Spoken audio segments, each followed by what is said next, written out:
Emri Lutfi Aziri përmendet në denoncimet e bëra nga ish kunata e tij dhe nga nipi i tij, pra djali i çiftit.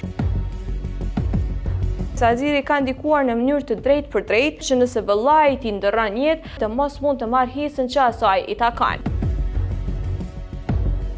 Dhe kësi soja e ka vendosur që ta largojë atë nga shtëpia dhe të divorcohet nga ajo pas 27 viteve martesë.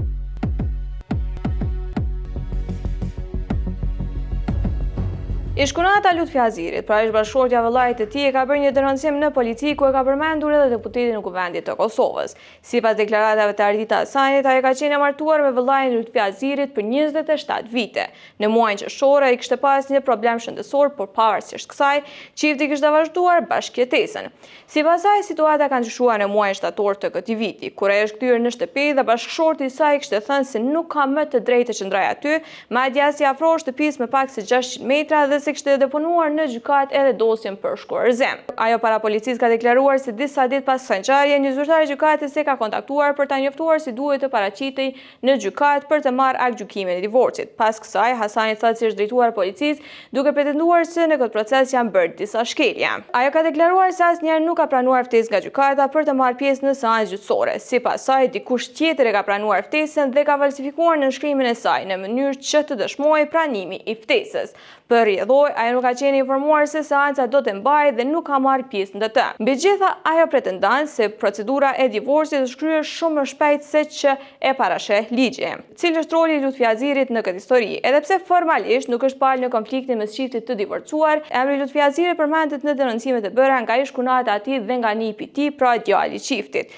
Të dy kanë deklaruar se dyshojnë se Aziri ka ndikuar në mënyrë të drejtë për drejtë në çështjen e divorcit me qëllim që nëse vëllai i tij ndërron jetë, pronat e tij të kalojnë në emër të deputetit dhe Hasanit të mos mund të marrë hisën që asaj i takon. Pra, Ardita Hasani ka deklaruar se ish-bashkëshorti i saj është ndikuar nga vëllai i tij dhe kësi soja e ka vendosur që ta largojë atë nga shtëpia dhe të divorcohet nga ajo pas 27 viteve martesë që ajo të mos mund ta marrë pasurinë që i takon. Ajo ka deklaruar, shtëpia ku kemi jetuar ka qenë në emër të bashkëshortit. Kam dëgjuar nga kunati Lutfi Aziri se ai ka bartur shtëpinë në emër të tij. Sipas tij, kur t'i vdes vëllai, neve na hedh në rrugë. Dyshoj se shtëpia mund t'i japet për ndërtimin e banesave. Është plotësisht normale që në të ardhmen unë të kërkoj ndarjen e pasurisë, sepse në të kam jetuar 27 vite dhe gjithmonë kam punuar. Të njëjta dyshimi ka paraqitur edhe djali i çiftit, pra nipi i Lutfi Azirit.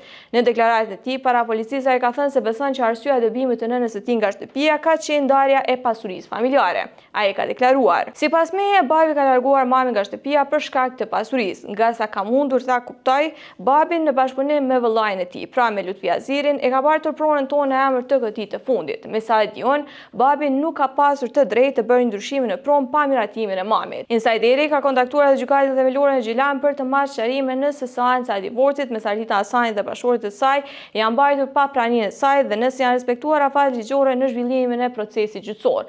Megjithatë, deri në momentin e publikimit të këtij materiali, gjykata themelore në këtë komunë nuk ka kthyer përgjigje.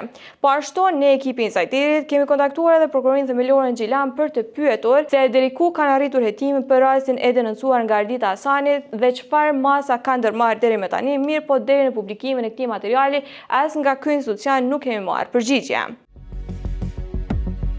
Insajderi ka kontaktuar edhe Lutfi Azirin duke i kërkuar një përgjigje lidhur me akuzat e bëra nga ish-kunata dhe nipi i tij. Megjithatë, edhe pse kanë kaluar disa ditë që nga momenti kur Insajderi është drejtuar me pyetje, Aziri deri në momentin e publikimit të këtij materiali nuk ka dhënë asnjë përgjigje.